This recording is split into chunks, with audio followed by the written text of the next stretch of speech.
Audio Jungle. Audio Jungle.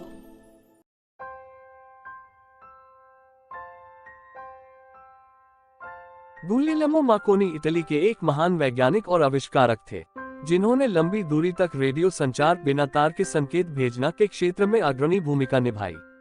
उन्होंने एक नियम दिया जिसे मार्कोनी नियम कहते हैं। उन्होंने रेडियो टेलीग्राफ का विकास भी किया।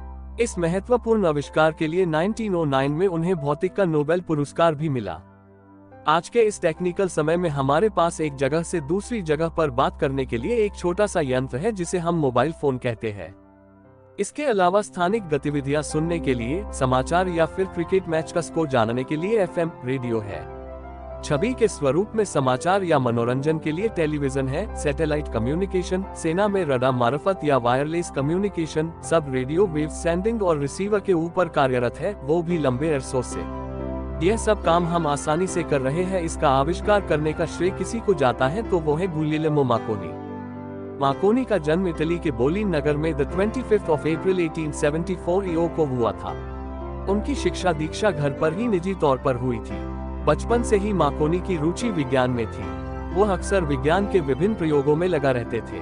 पारिवारिक रूप से ये काफी समृद्ध थे। इनका मकान बहुत बड़ा था। वे मकान के ऊपर वाले कमरे में अपना प्रयोग करते रहते थे।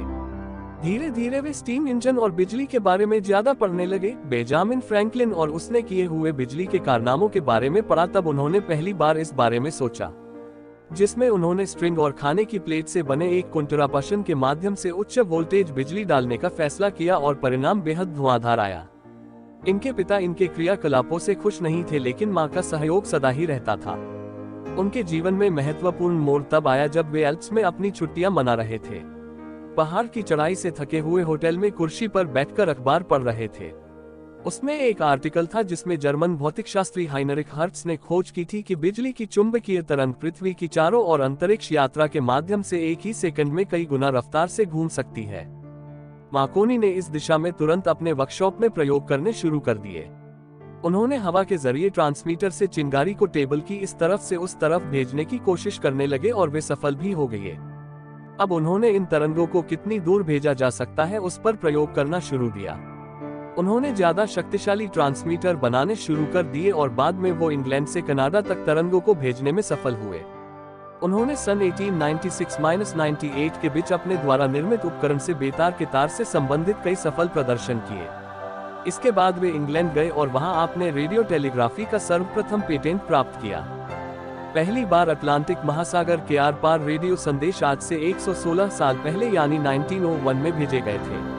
ये संदेश इंग्लैंड के तट पर स्थित पोलाव नाम की जगह से कनाडा के सेंट जॉन्स नाम के शहर के पास स्थित एक टीले पर भेजे गए थे। सन 1899 में ही गुglielmo ने अमेरिका के 2 जिलियानों पर रेडियो उपकरण लगाए जो नॉर्थ दौर के विषय में समाचार पत्रों को सूचना दे सकते थे। उन्हीं की वजह से 1912 की टाइटैनिक दुर्घटना में 700 जितने लोगों को बचाया गया था और ऐसी कई घटनाओं में विश्व स्तर पर रेडियो के माध्यम से कई लोगों को बचाया गया है। शायद इसीलिए गुglielmo को रेडियो के पिता का दर्जा दिया गया। 1905 में आयरलैंड की बेट्रिसोबान से मार्कोनी विवाह किया, जिससे उन्हें एक लड़का और 2 लड़कियां हुई। तलाक के उपरांत उन्होंने 12 जून 1992 को इतालवी लड़की मारिया क्रिस्टीना बेजिस्केली से विवाह किया, जिससे इलेक्ट्रा नामक पुत्री हुई। मार्कोनी ने 200 फुट लंबे भाप इंजन से चलने वाले यार्ड को भी अपनी प्रयोगशाला बनाया, जिसका नाम उन्होंने इलेक्ट्रा रखा था। सन 1930 में मार्कोनी को रॉयल इटालियन अकादमी का प्रेसिडेंट चुना गया। इन आविष्कारों के उपलक्ष्य में उनको 1909 में नोबेल पुरस्कार प्रदान किया गया। इंग्लैंड के बादशाह तथा रूस के जार ने भी मार्कोनी को विशेष सम्मान प्रदान किए। इस महान वैज्ञानिक की 20 जुलाई 1937 में 63 वर्ष की उम्र में मृत्यु हो गई। उनकी इस खोज ने पृथ्वी पर स्थित बेतार के तार की शक्ति द्वारा आकाश में उड़ने वाले वायुयानों को नियंत्रित तथा संचालित करने में सफलता प्राप्त की। इस तरह मार्कोनी ने दुनिया के समस्त संचार का माध्यम रेडियो कंपनों पर आधारित कर दिया। आज के लिए बस इतना ही। कल फिर मिलेंगे नए वीडियो के साथ। आपको वीडियो कैसा लगा? अगर अच्छा लगा तो लाइक करें, कमेंट करें और दोस्त लोग को भी शेयर करिए। और चैनल अफजाल आइडिया सब्सक्राइब करना मत भूलिए, क्योंकि रोज इसी तरह के वीडियो आपको रोज मिलेंगे इस चैनल पर। धन्यवाद। Audio Jungle.